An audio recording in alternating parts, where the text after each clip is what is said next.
ፍቅርዬ ከጓደኞቿ ጋር ጌም እየተጫወተች ድንገት እንግዲህ አብርሽ ከቤቷ ዘሎ ሲገባ የደነገጠችውን አደነጋገጥ ከዚያ ያሉት ታዛቢዎች ወይም ቲክታከሮች ወይም እንግዲህ ኦዲየንሶች በጣም ተገርመው ነበረ።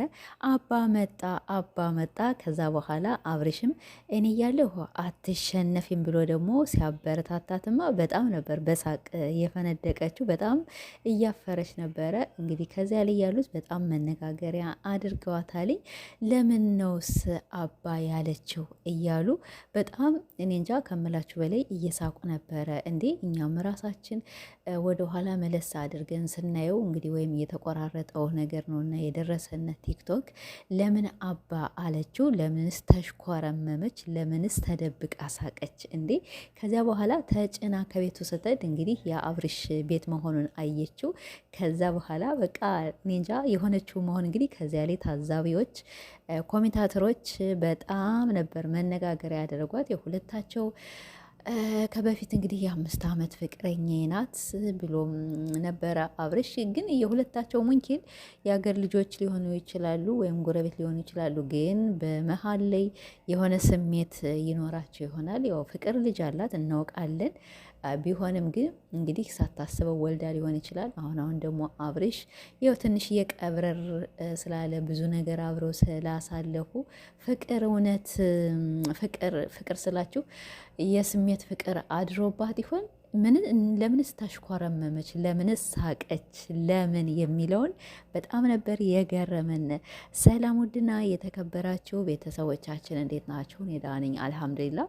ፍቅርና አብርሽ እንግዲህ ትናንትና ቲክቶክ ላይ በጣም መነጋገሪያ ሆኖ ነበረ። ፍቅር አብርሽ ድንገት ሲመጣ ከቤቷ አባ መጣ አባ መጣ ለአባ ነው አለች። ደግሞ ምኑን ይሆን ለአባ?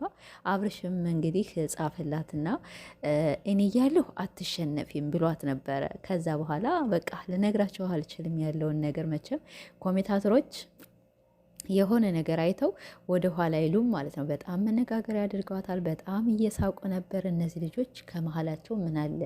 ለምንድን ነው አባ ያለችው? ምኑን ነውስ ለአባ ያለችው እያሉ ነበረ። እንዲሁ ፍቅርዬ በዚሁ አጋጣሚ እኔ ይችን ሄርሜላ የምትባለውን የብዙዎቻችን ጨጓራችን ስለላጠችው መተሽ ድንገት የኔ ነው ብታያት ምን አለበት ማለት በቃ በደንብ አርግሽ ብትጫወቸው ጨዋታውን ማለት በቃ ከጀመርሽ አይቀር እኔ ፍቅር አሁን ከአብርሽ ጋር ብትመጣ አልሳደብም። በቃ እንደ በፊቱ ወዳት ነበረ ማለት ነው። ከበፊት ያው እኔ ፍቅርን የጠላኋትኝ ዝም ብዬ ከመሬት ተነስቻ ሳይሆን በኦዲየንሶቿ ነው። ኦዲየንሶቿ በጣም ተሳዳቢዎች፣ በጣም ከምላችሁ በላይ ሩታን ሲሰድቧት በቃ በዚያ ላይ ጠላኋት ነው እንጂ ፍቅርዬም በጣም ነው መወዳት እና የሄርሜላን አድናቂዎች በቂጣቸው ቁጭ ብታረጊልኝ ወላሂ ደስ ይለኛል ማለት ነው። በቃ አንቺም ታድጊያለሽ፣ አብርሽም ያድጋል። ይቺ ማናት ሄርሜላ ኦዲየንስ የላት ወይ? የአብርሽ ቤት አላደገ ወይ እሷ አላደገች? የኛ ኦዲየንስ እኮ ነው ወደ ሄርሜላ ቤት የሄደ የተገለበጠ። እና ግን ያንቺ ቢያንስ አዎ ከበፊት በጣም ፌመስ ነበርሽ፣ በጣም ይታይልሽ ነበረ። አሁን ግን ትንሽ እየቀዝቀዝ ስላለ አላገል 30 ሺህ ኦዲየንሶች ይኖርሻል፣ 40 ሺህ ይኖርሻል። እና እነሱ ከአብርሽ ጋር ስትሰሪ ተገልብጠ ይመጣሉ። አብርሽም የራሱ ኦዲየንስ አለትና የሄርሜላም አለ። ስለዚህ የሶስት ኦዲየንስ እንዲ 500 ሺህ ብታስገቡልንና እንዲ ከሚስቱ ጋር ቢታረቅ፣ ሁለተኛ ደግሞ ሄርሜላን ቀጥል ብታረጊልን ማለት ነው። አሁን ሩታ በቃ ከአብርሽ ህይወት ስለወጣች ፍቅር ሄርሜላ ማናደድ አለባት ማለት ነው። ከዚያ በኋላ ሄርሜላ እያለ ትንጣ ማለት ነው።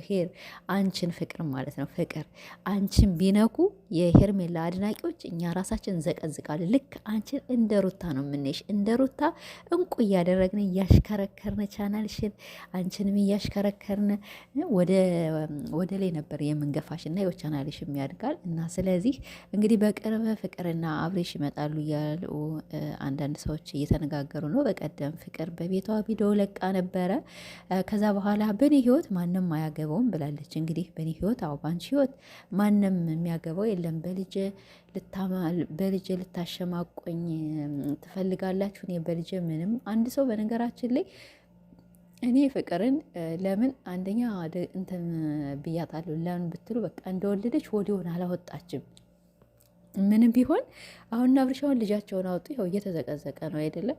ስለዚህ ካደገ ከ2 ዓመትና ከዚያ በኋላ ቢወጣ ችግር የለውም ነበር እና እኔ እስከማስተካከል ነው እንጂ እኔ በልጄ አላፈርኩባትም ብላለች። እና ልክ ነሽ። አንድ ሰው ወዲሆን እንደወለደ ሚዲያ ላይ መውጣት የለበትም አይደለ? የምታስተካክለውን ነገር አስተካከለች። ከዚያ በኋላ በቃ ልጇን ይፋ አደረገች